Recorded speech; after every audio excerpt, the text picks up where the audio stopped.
Est-ce que tu t'es déjà posé la question, qu'est-ce qui va arriver avant l'autre? Que tes enfants s'entretuent ou que tu les tues? Aujourd'hui, j'ai décidé de te parler des livres inspirants pour t'aider dans ta relation avec tes enfants. Et je fais un disclaimer parce que pour l'instant, moi, j'ai pas d'enfants depuis 15 ans, plus de 10 ans. Donc, ceux qui ont des enfants plus âgés, peut-être ça pourrait pas les aider, mais peut-être ceux qui sont plus petits, ça pourrait vous aider.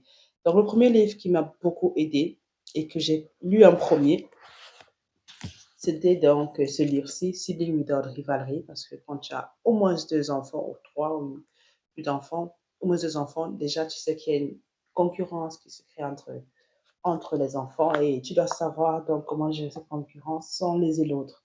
Et ce livre d'Adèle Faber et Hélène Maslich m'a beaucoup aidé parce qu'il y avait des situations qui étaient très conflictuelles entre les enfants et je ne savais plus comment gérer sans brimer l'autre, sans retirer la confiance de l'autre. C'est très compliqué. Et ici, j'ai trouvé les outils de comment converser avec eux, comment communiquer avec eux. Et elle donne des astuces, elle donne des astuces sur les activités à faire, des mots à utiliser lors des différentes situations qui se créent dans la vie de tous les jours à les enfants, que ce soit au supermarché, que ce soit lorsqu'il y a une bagarre, que ce soit lorsqu'il y a un conflit à cause d'un jouet. Elles expliquent pas à pas comment faire pour gérer ce genre de situation. Et ce qui est le plus intéressant, c'est qu'elles ont écrit le livre avec des exemples pratiques de vrais parents qui avaient des problèmes d'enfants tout à fait différents. Et elles parlent également des workshops parce qu'elles faisaient des activités de conférence avec ces parents-là. Et à chaque fois, chaque parent disait, mais non, ce que tu racontes là ne peut pas s'appliquer à mon enfant parce qu'il est comme ci, comme ça. Et à chaque fois, quand un parent conversait, et tu pourrais retrouver un de tes enfants dans la conversation et elles expliquaient quelle méthode employer pour, pour le cas A, pour le cas B, pour le cas C. Et c'était des outils qui étaient tellement importants que on peut carrément faire des post-it pour pouvoir se rappeler lorsqu'on veut péter les plombs, lorsqu'on est prêt à crier. On se dit, ah non, on a dit de faire quelque chose, on essaye de le faire. Bien sûr, parfois on pète les plombs, mais elles ont aussi dit que ça prend du temps de réussir à utiliser ces stratégies qui demandent d'être patient envers les enfants, d'éviter la compétition, surtout entre les enfants, de ne pas comparer un enfant à un autre, même s'ils sont en train de se comparer, il faut tout faire pour éviter la compétition en tout temps. Que ce soit, je suis arrivé avant toi, j'ai fini avant toi, je suis le premier. Il faut réduire, éradiquer la compétition. Il faut prendre le bon exemple, il faut communiquer avec les enfants d'une certaine manière pour qu'ils puissent comprendre. Et les expliquer comment gérer les conflits entre frères. Pourquoi est-ce que c'est un conflit même venait de notre propre enfance, l'enfance qu'on a eue avec nos parents, comment est-ce que nos parents nous ont traités. Est-ce que dans notre fraternité, il y avait un enfant qui était favorisé par rapport aux autres? Est-ce que nos parents nous ont lésés pour faire avancer d'autres enfants? Et donc, ils expriment que nous, on a donc, on reverse, nous, parents aujourd'hui, on retransmet notre vécu à nos enfants de manière inconsciente. Donc, il faudrait faire le deuil de ce qu'on a vécu dans notre enfance auprès de nos parents pour pouvoir permettre à nos enfants d'être épanouis. Et donc, à la suite de ce livre qui était magnifique, qui m'a vraiment fait me sentir mieux dans ma tête et d'être meilleure mère, j'espère, j'ai donc pris le prochain livre qui est la version originale de ce livre, l'autre version à part entière, toujours de Adèle Faber et Hélène Maslich, qui était le grand livre qu'elles avaient écrit, mais sauf que elles avaient séparé le chapitre 3 du livre en ce livre-là. Il existe toujours dans ce livre, mais là, elles ont plus détaillé les outils, comment mieux gérer. Et donc, dans ce livre, How to Talk, So Kid Will Listen, and How to Listen, So Kid Will Talk, elle parle de tout l'aspect de comment est-ce qu'on gère les enfants dans la vie de tous les jours. Et là encore, c'était toute une aventure à lire et toujours très passionnante avec des exemples à la clé, avec des visuels, comme vous voyez, il y a des visuels partout, il y a des graphiques pour dire ce qu'il ne faut pas faire quand un enfant fait une bêtise, il ne faut pas le punir. Oui, il ne faut pas le punir, il faut lui parler de cette manière qu'il comprenne l'erreur qu'il a commise. Il vous fait du positive reinforcement. Quand c'est pas grave, il dit ce n'est pas grave prochainement, fais comme ceci. Il faut lui apprendre avec des mots gentils pour l'encourager, pour qu'il ne se sente pas frustré et pour que demain, il ne devienne pas un adulte anxieux et frustré et et non épanoui. Et à la fin de ce livre, il y a la version de sa fille qui est aussi la fille, l'une des filles de cette dame-là, qui parle de la nouvelle génération et comment la nouvelle génération est un peu plus compliquée à gérer. Et ce qu'il faudrait faire à cette nouvelle génération. Parce que là, avec des enfants déjà à 2-3 ans, on a l'impression que c'est déjà le calvaire et c'est une torture. Et il faudrait savoir comment leur parler pour qu'ils ne soient pas troublés émotionnellement à l'âge adulte. Et encore une fois, il donne des astuces comment encourager les enfants à travailler à la maison, comment les encourager à être à l'heure, comment les encourager à devenir indépendants, comment les encourager à collaborer entre eux. Donc, c'est un livre aussi très important pour tout parent. Moi, je pense que celui-ci, ces deux livres s'appliquent à tout type d'enfant, qu'ils soient adolescents ou très petits. Ça s'applique à tout type d'enfant.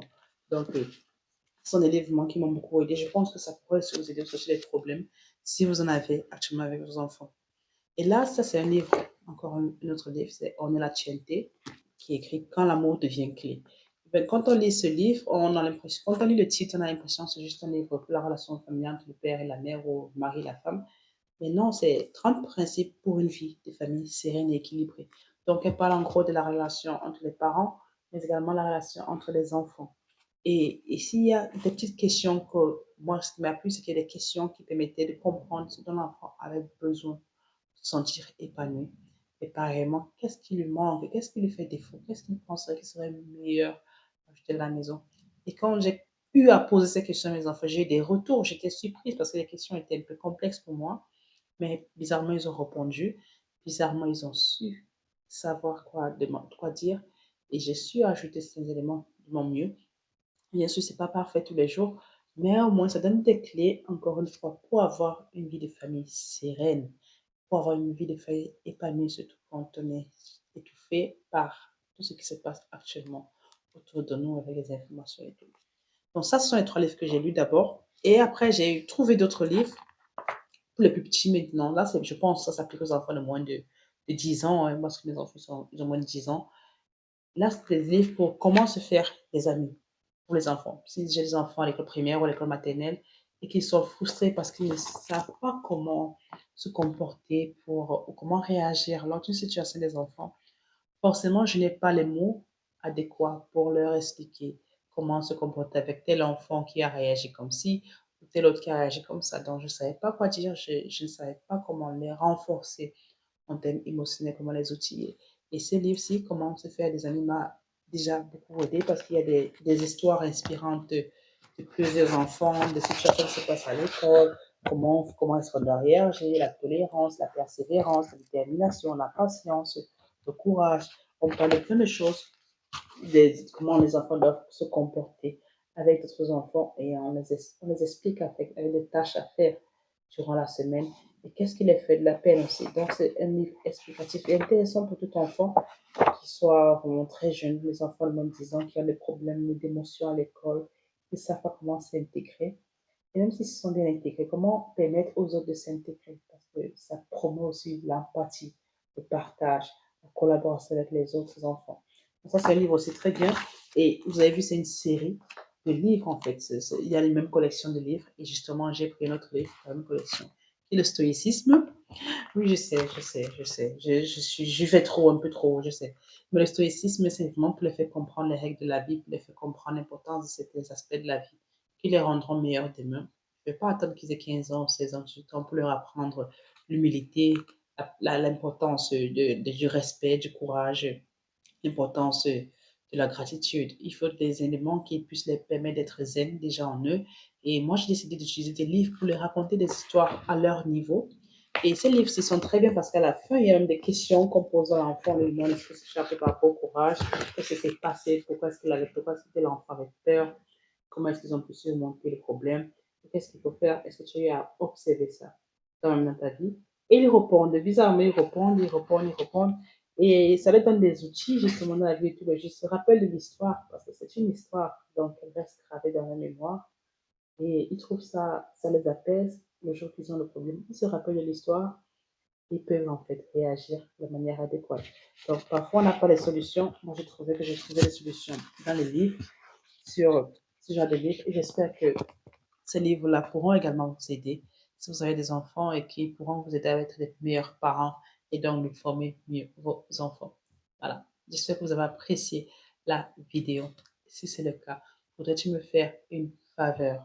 Voudrais-tu rejoindre les 10% de notre audience qui n'ont pas fait pas qu'apprécier la vidéo, mais qui se sont également abonnés à notre chaîne?